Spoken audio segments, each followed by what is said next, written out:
32, 33 degrees. No doubt it was cold. I had plenty of layers on. You know, not very often in Louisiana do we get cold weather. Going to Benton, we all knew it was going to be cold. We packed cold, got all of our long sleeve, long pants stuff ready for the game. Well, we'd never played in a game that season with that cold weather before, so we just bundled up and hoped for the best. It's the coldest game I've ever played in, probably most of the guys on our team have ever played in. I remember I wore like 2 pairs of leggings, 2 undershirts. We got ourselves as warm as we could, but I mean, there's nothing you can do about 32-degree weather, so it was very chilly out there. If you're a football coach or a football player, if you make it into the playoffs, you know it's going to be cold at some point. Can you be ready for the cold? Are you going to acclimate quickly? Are you going to be able to handle it for 4 quarters? I remember when we were warming up, you know, it got a lot better just because when you start moving around, you start warming up a bit more. You say it was a challenge. It was also kind of exciting to get to kind of experience that and play in that. And I think our kids kind of, you know, I think it was a good thing for them. I think they kind of fed off of that some. I like a little bit of the surprise and the unknown. It just gets the kids fired up and pretty dialed in. The ride up there was pretty fun. Like the environment was fun being on with the student section.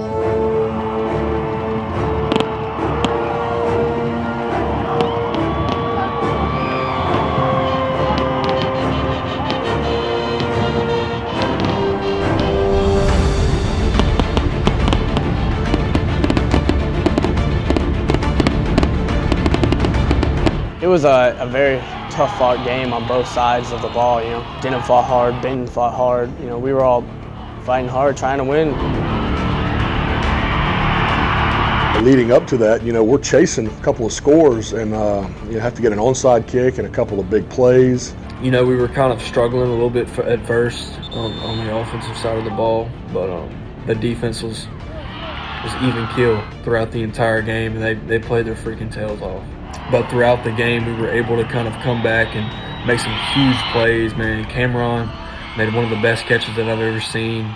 Stood out in my mind, Cameron staring down the camera, his breath, how cold it was, you could see his breath. I just remember our offense started moving the ball and we had a lot of long plays.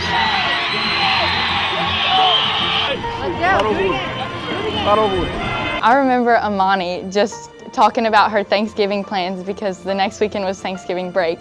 And she was just talking about how it would just ruin all of our plans if we were to win. And I was like, but come on, just one more game would be so nice. And I was just like, you just gotta believe, you just gotta believe.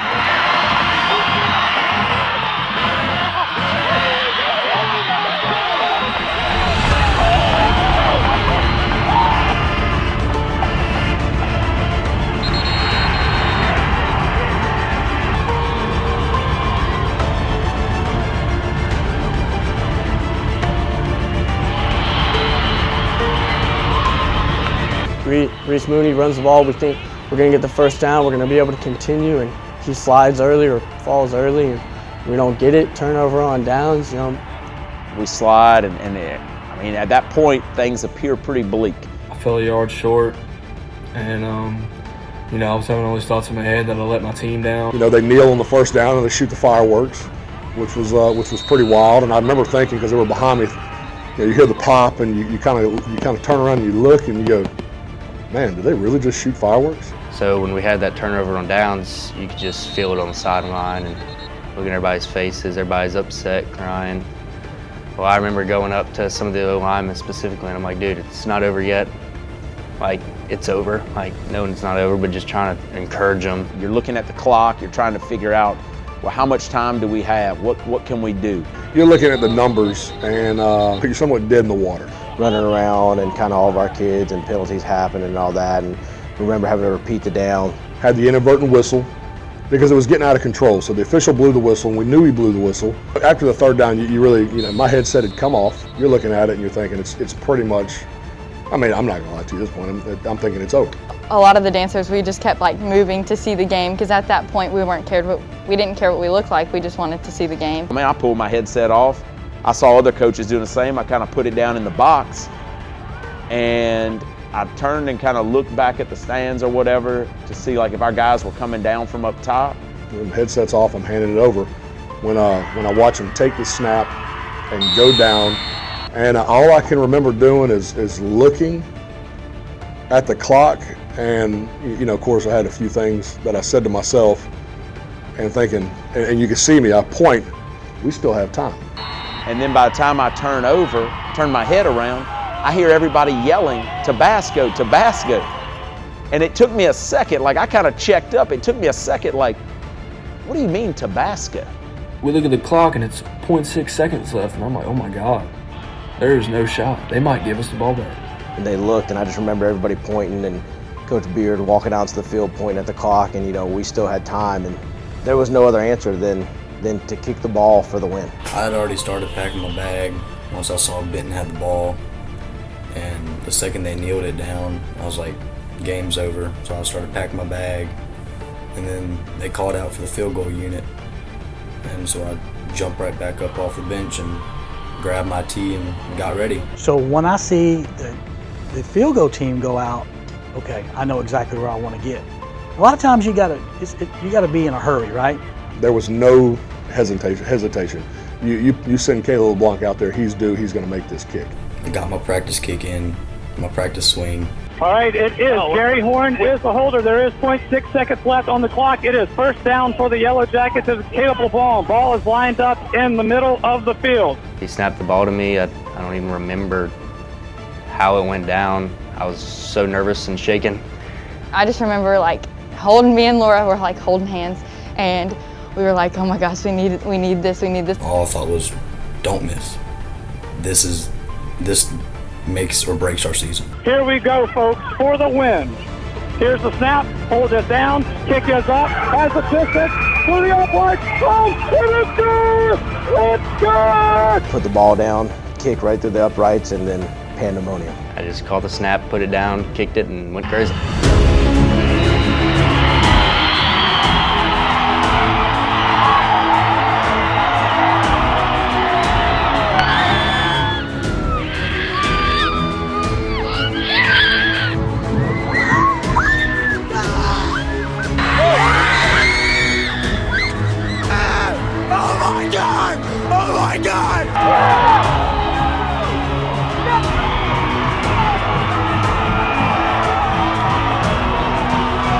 Kicked it, and it was good, and we all just started going crazy.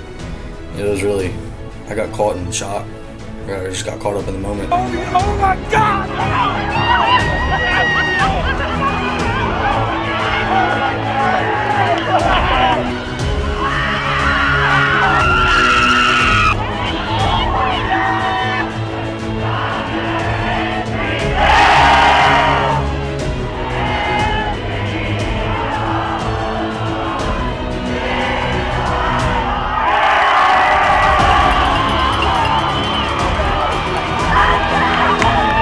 Goes up, the kick's good, awesome.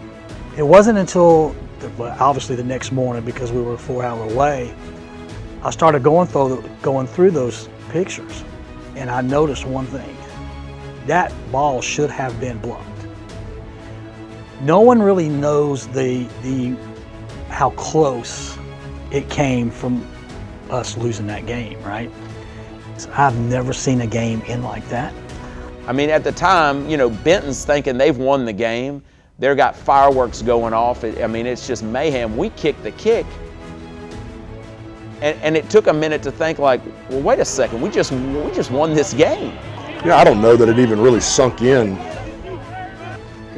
till a few days later, like, wow, what did we really just do? What really just happened? And you go back and you relive it and you watch it, and it was kind of a wild moment. It was definitely a wild moment. It was just a special moment for me and an emotional moment. One, that we had made it that far, and that, we're finally playing on Thanksgiving week. Seeing Ray McNeely crying, and, I couldn't hold back the tears. Seeing my own kids and my wife out there, and it kind of showed the grit of our team and the never quit of our team, and the never quit of the Denham Springs community. You look at everything that's happened here. This community's been through a lot of stuff. This school's been through a lot of stuff.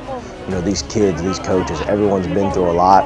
And just to kind of show the grit, and to me, that's what I'll always remember about that game, is our kids never quit. It kind of gave us hope of what Denham Springs football could be to become. It made me better of a person, realized never quit. It showed everyone just play to the last second. My